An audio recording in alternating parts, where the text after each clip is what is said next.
Howdy, my fair feathered friends. It's from a cartoon from way back when. I don't know when, but way back when. How's everybody doing? Good, I hope. It's Friday night. Figured I'd do a little video. Mike Wilkins, 69, asked me a question the other day in a comment. He says, put my eyeballs on. So I need those to see these days because these eyes ain't working like they used to. Anyway, so, you get to be old like dirt, like me. You need shit like this so you can function as, we used to back in the day. You're going to take your eyesight for granted, you young pipsqueaks out there.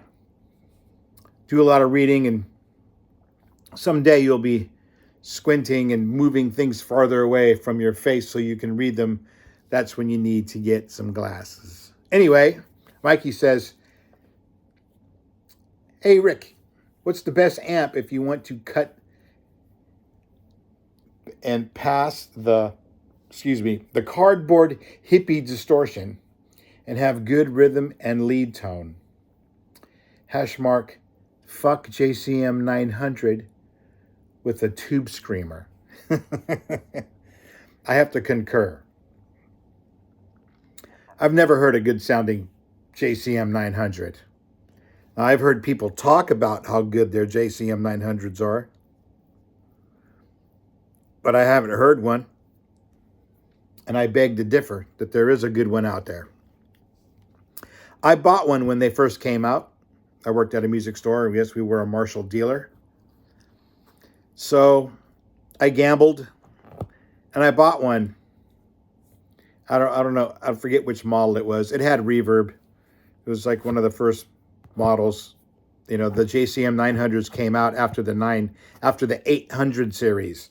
And I've owned several of those. I used to use two 2204 JCM 800s, which are the your simple master volume models. You have two inputs, master and gain. And you crank the gain all the way up and you use your master as your volume. I used to keep mine at about, 11 o'clock, sometimes 12 o'clock. Thing was loud, 50 watts, and great tone with Marshall cabinets, of course.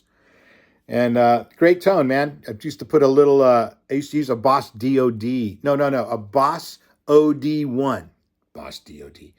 A Boss OD1 overdrive, which is the two knob overdrive. I think I have it out. No, I don't have it out. I can't show it to you. But anyway, it's the simple little yellow Boss box. It has two knobs on it. I think one of them is level or volume, and the other's gain. And yeah, I used to run those, put both those settings at around 12 o'clock. Not too much gain, not too much, about halfway up. And that was an awesome tone, That was with the Stratocaster right into a JCM. Great tone. People used to always compliment me on my guitar tone. And I used to just say, yeah, it's just a stock Marshall with a OD1, Boss OD1 overdrive. And so what I told old Mikey was, I replied to him, I said, yo, Mikey, if you can get your hands on a JCM 800 2204, which is a 50 watt model, or a 2203, which is a 100 watt model, those are great amps. And if you want to add more gain, because I know he's into that gain stuff, Mikey's a avid Judas Priest fan, likes that high gain distortion, which is cool. And those amps are cool for it, man. You could add like I did an OD1, or you can add maybe a distortion pedal with not too much distortion level, back it off a little bit. Maybe an MXR Distortion Plus, if you can get your hands on one. That works out good. Or any like maybe a Tube Screamer even, I never did like using Tube Screamers to get a high gain sound. To me, it never really worked out. A little too mid-rangey. And maybe that's why the Boss OD1 is not really mid-rangey. It has a mid-range, it has a nice subtle mid-range. And it has a nice, like with the knobs on 12 o'clock, it really just brought out all the Marshall had to offer, that was good. You could probably use a Rat pedal. Those work good. A lot of people use a Rat with the JCM 800.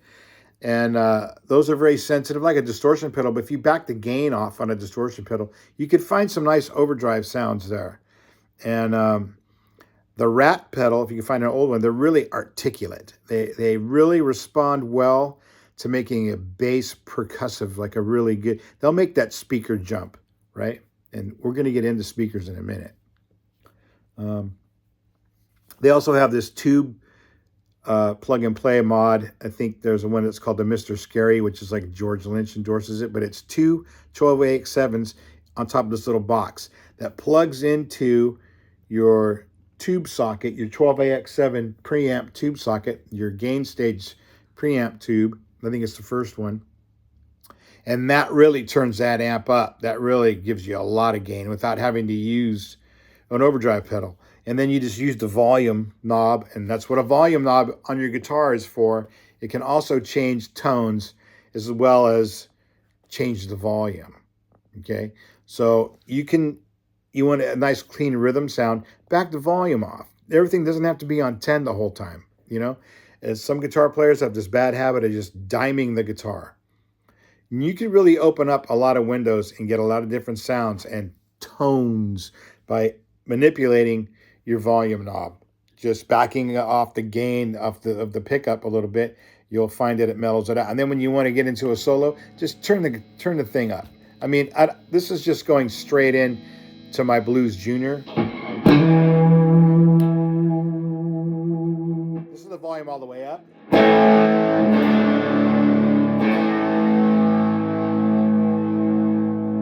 And it's pretty gainy, right, for a cleaner sound, And then I'm going to back it off just a little bit.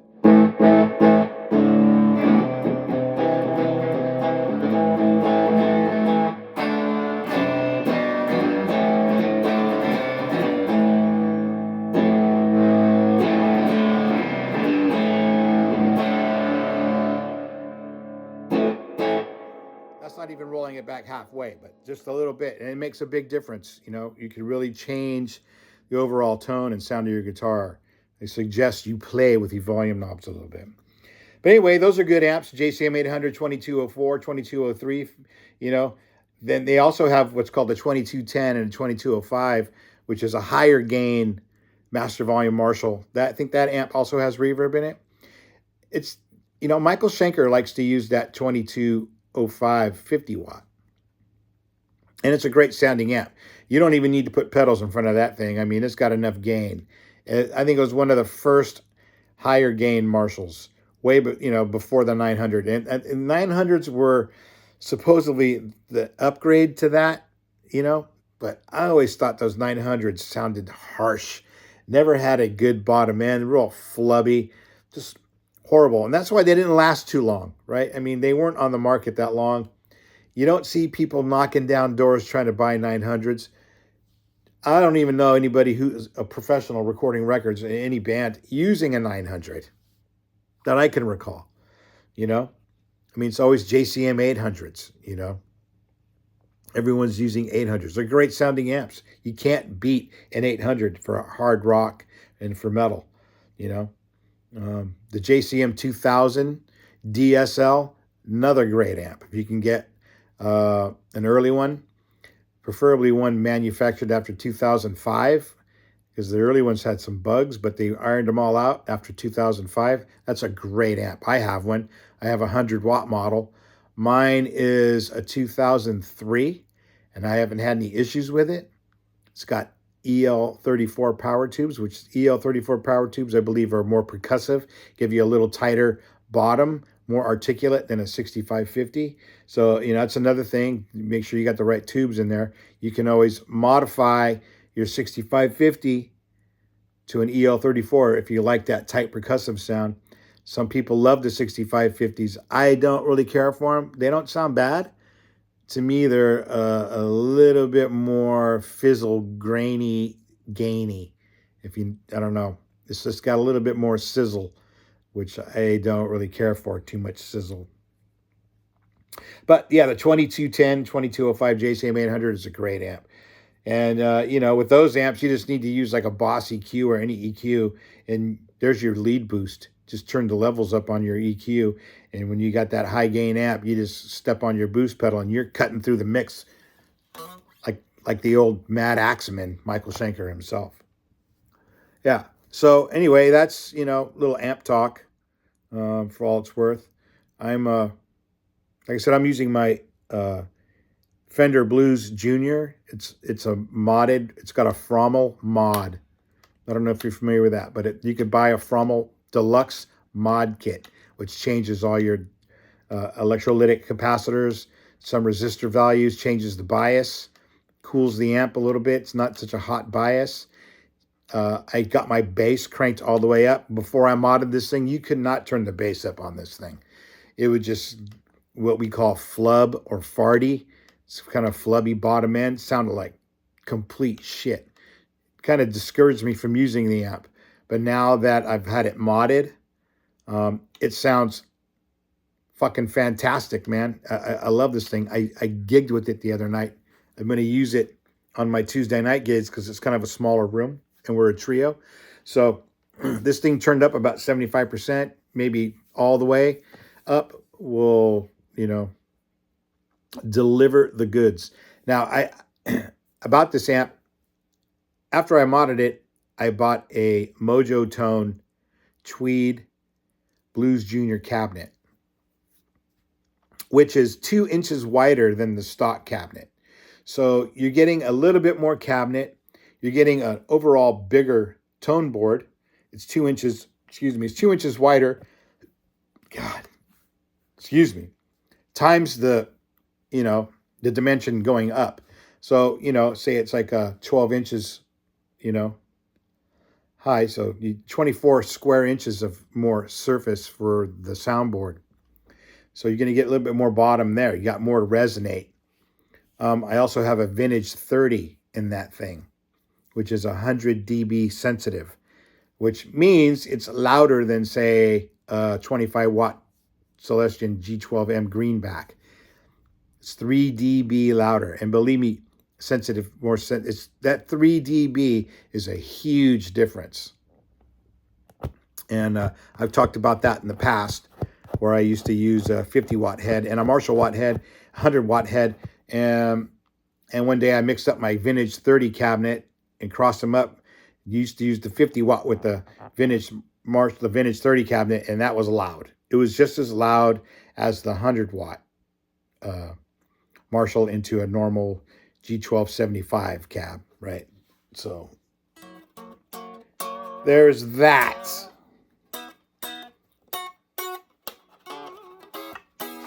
So anyway, speakers.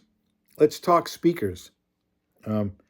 Speakers are the voice of your amp, right? You have your vocal cords to create, sounds and blah blah blah. You have the shape of your mouth, which and your tongue, which makes kind of the sound of your voice, right? You can shape things. Well, the speaker is what's, that's your transcender, sending out tone. So if you have a shitty speaker, it could be holding you back. You could have great tone. You might have great tone in your fingers. You need something that's gonna bring that out, kind of like in a vocal way.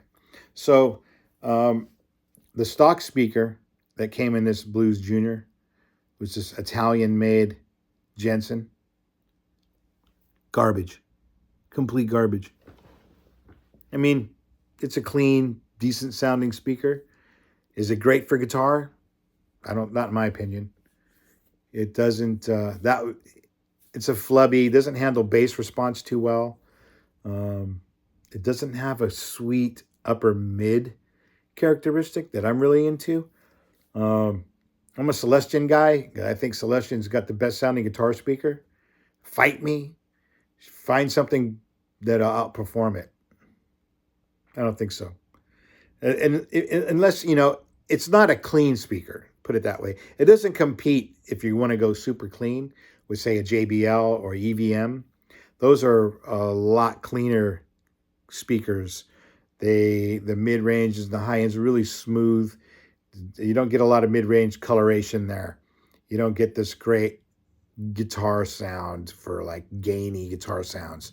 And the guitars, let me tell you, we live in the mid-range zone. We cut through the mix with our mid-range. Not with our treble, not with our bass. It's our mid-range. So I got some speakers here I can show you what I'm talking about.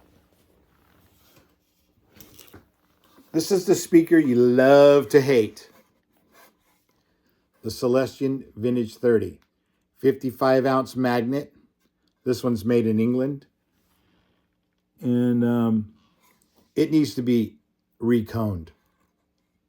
So I pulled this out of a garbage can at the rehearsal studios I was at because somebody threw it away. Why? Well, somebody mistreated it, right? So these speakers cost about, well, if you were to buy like a well broken in English-made Vintage 30, an older one, you can spend $200 easy. I can get this reconed for about half that, which is what I'm going to do. So I've had this speaker for a few years. I haven't, we'll get into the story about reconing in a minute. Vintage 30 is a good speaker for a small amp. Like if you got a Princeton Reverb and you want to put a 12-inch speaker in it, get that. It's 100 dB sensitive. It's going to bring the most out of your amp. This, what is this? I think it's a G12M. This is your typical greenback 25 watt speaker, right? These are what come in used to come in the old Marshall 412s, a 100 watt rated cabinet, because you had 4 of these. So that'd give you a power capacity of 100 watts in a Marshall 412 cab.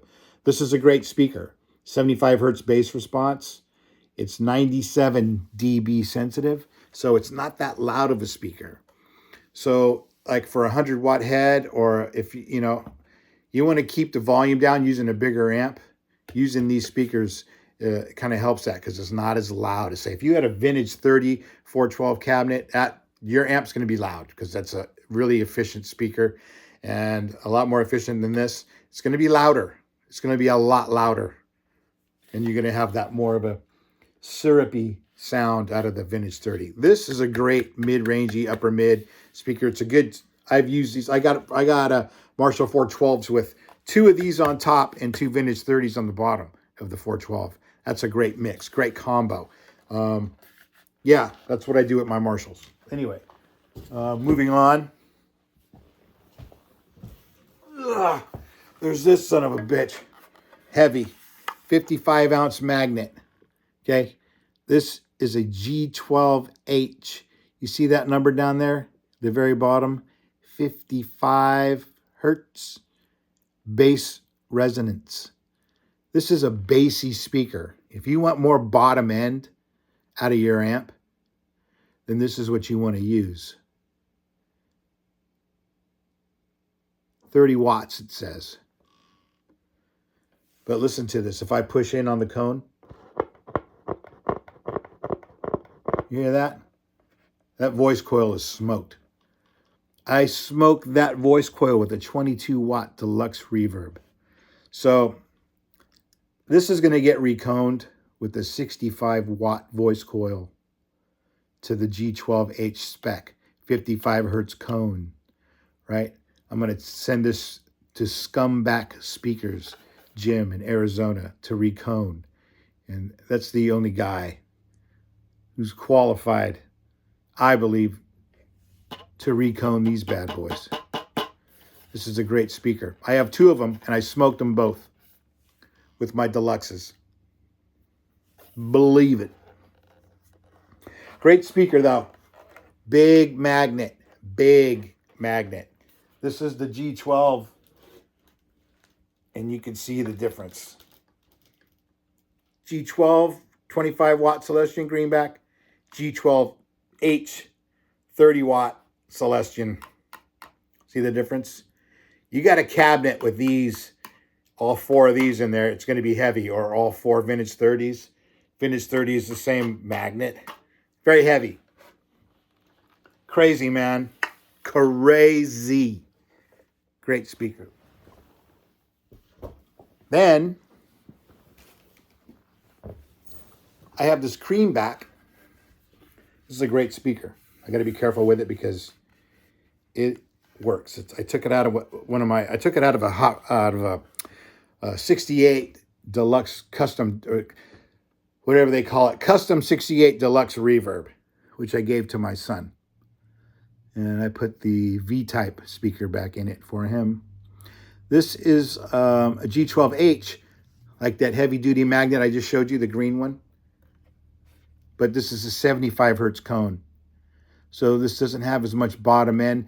This is 100 dB sensitive. This handles 75 watts. This is a great speaker. This is a great speaker. Expensive.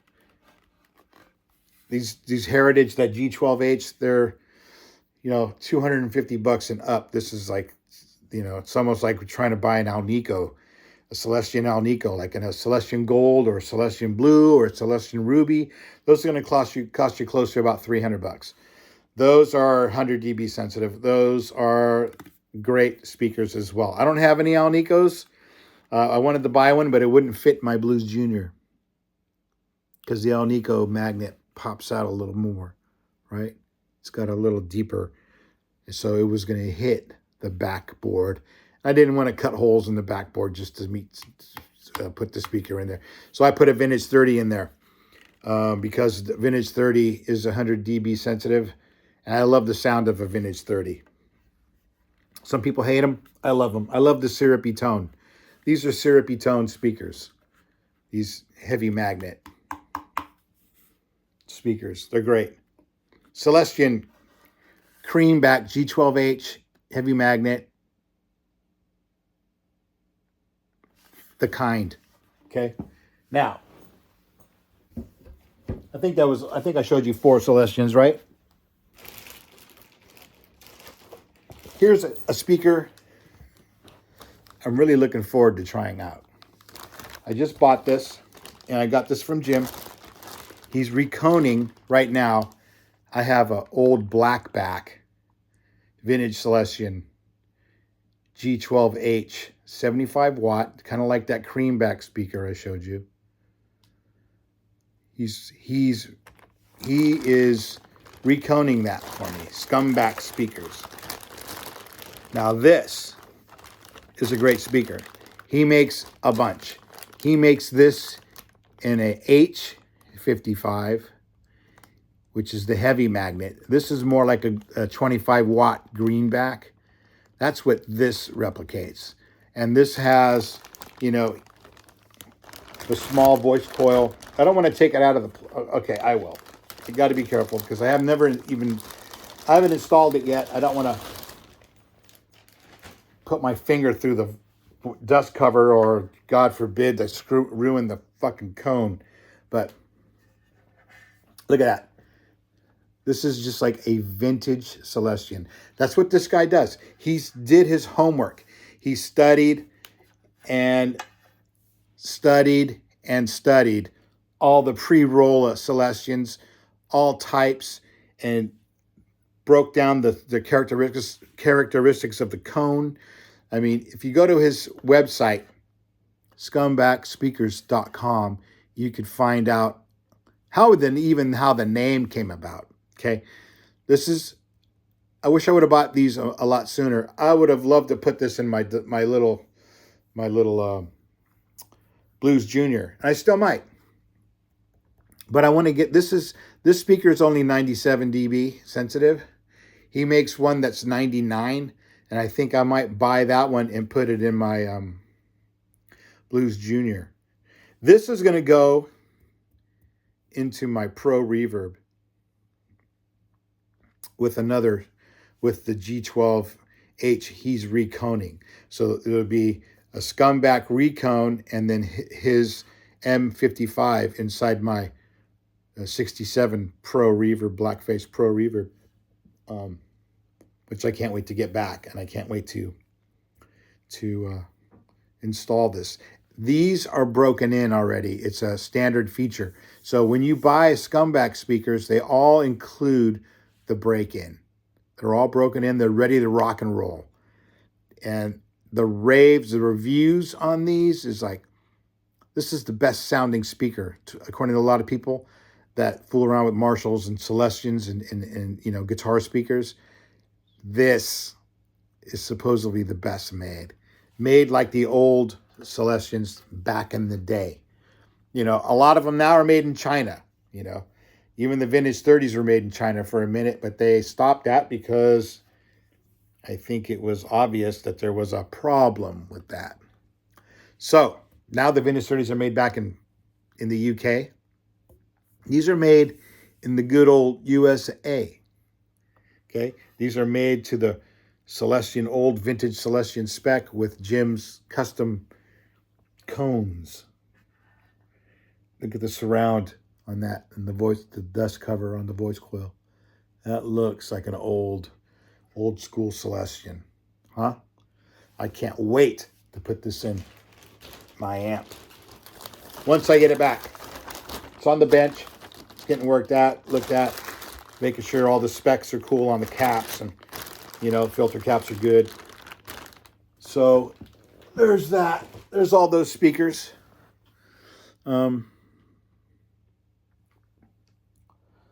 So that's, you know, I mean, there's a lot of good speakers out there. You can get your hand on an old Jensen from the vintage era 60s, you know, for a blackface amp. Yeah, you might like that. That might be your thing. You know, me, I don't like those speakers. That'd be the first thing to go. Replace it. I'd put Celestions. All my amps, all of them, have Celestions in them. I don't mess around with nothing else. I got to get these put back away. But let me show you my, real quick. Let me show you my little Blues Junior. A lot of people ask about this thing. So let me show you.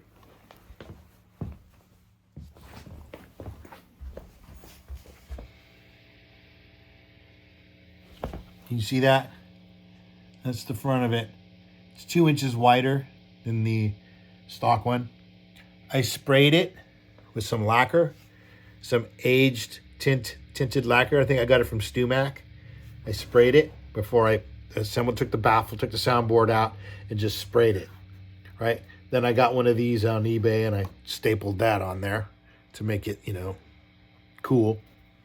Comes with the leather handle. This is a Mojo Tone cabinet made by Mojo Tone.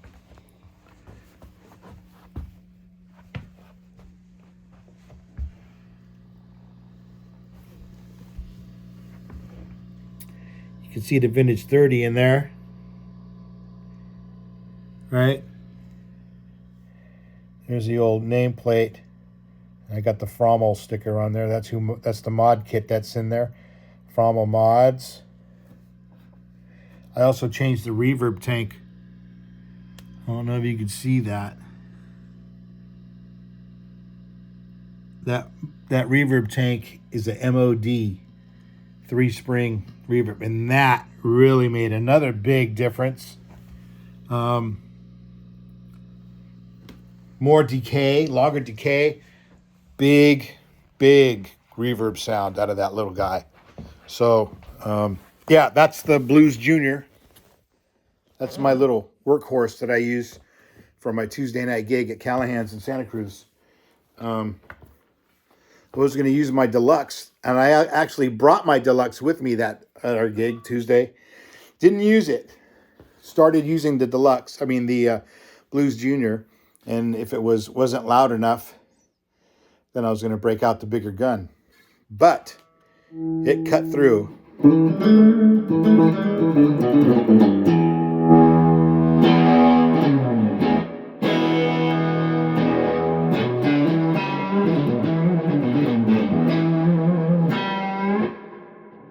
Listen to that decay.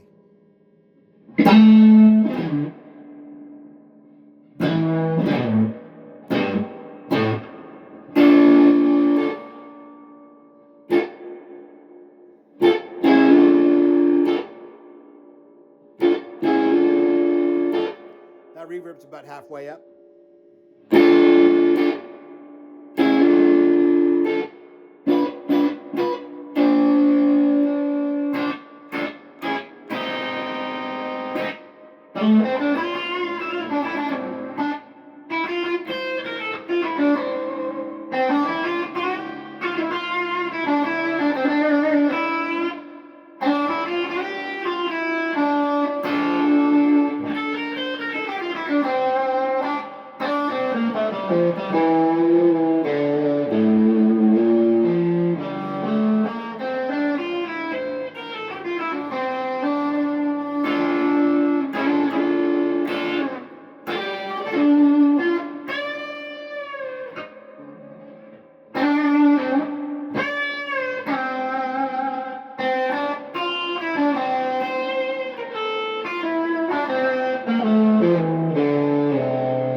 Buzzing going on in the background, that's my acoustic guitar getting hit with the vivacious sound of my little Junior.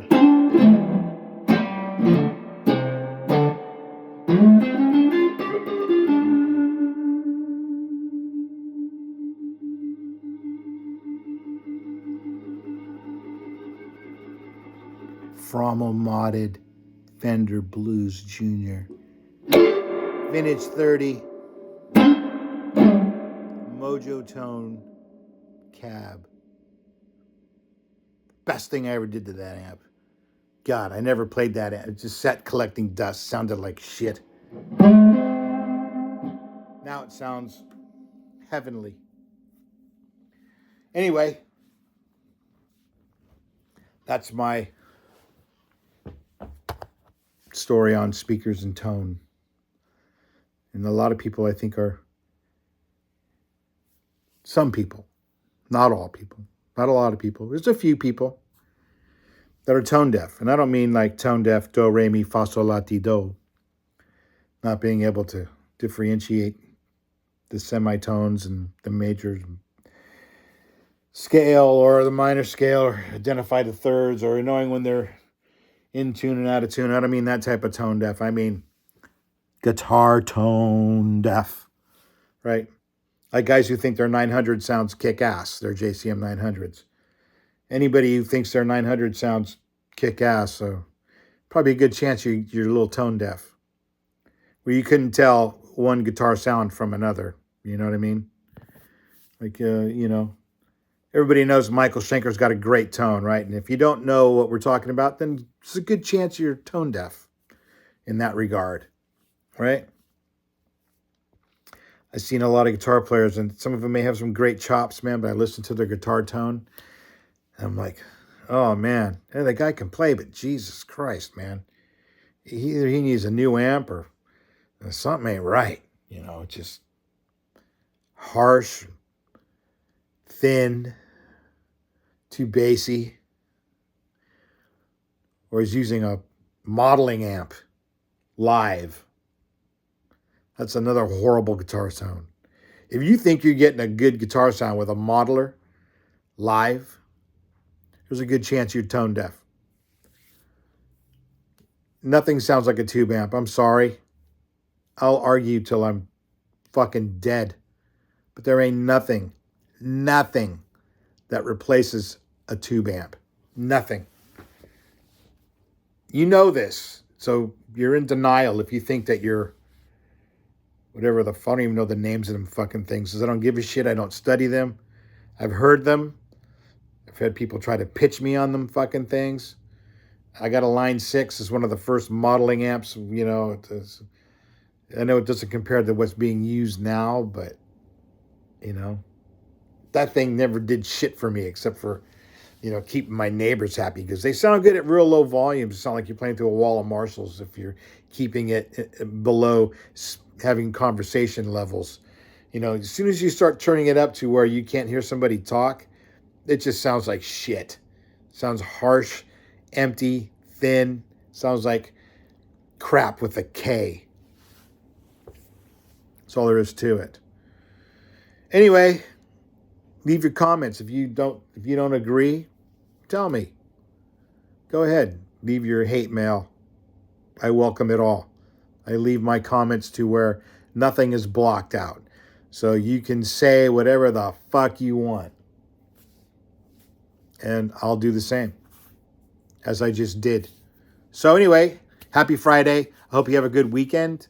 And I hope maybe you learned something from this about speakers and maybe guitar tone and volume control on your guitar. There's a lot more stuff, that goes along with that. Tone control, volume control on your guitar. Use your guitar's controls. That's why they're there, Yeah, it works as good for a mute. You turn your volume all off, you can have a conversation with your band or whatever. You're not feeding back and making noise. But no, it's a tone shaper, right? So use it to get some different tones. Use it to get some different levels, rhythm levels, lead guitar, cut through the mix. Turn your amp up and then turn your volume down. Turn your amp all the way up and turn your volume down. You're going to find yourself in the realms of complete heavenness with the tube amp. Turn that fucker all the way up. Turn the volume down on the guitar. You'll be happy. If they tell you you're too loud, then turn the volume down on your guitar. Leave your amp levels the way they are. And then when you solo, you'll be as loud as you need to be, right? And then it's only for your guitar solo. Turn it back down. Boom, everyone's happy, right? You'll be happy because it's going to sound great, okay? Anyway, I think I've said enough. Happy Friday and have a great weekend. Thank you. Leave the comments. Keep playing the guitar. Piss off your neighbors. Turn your amps all the way up and enjoy the guitar tones. Goodbye.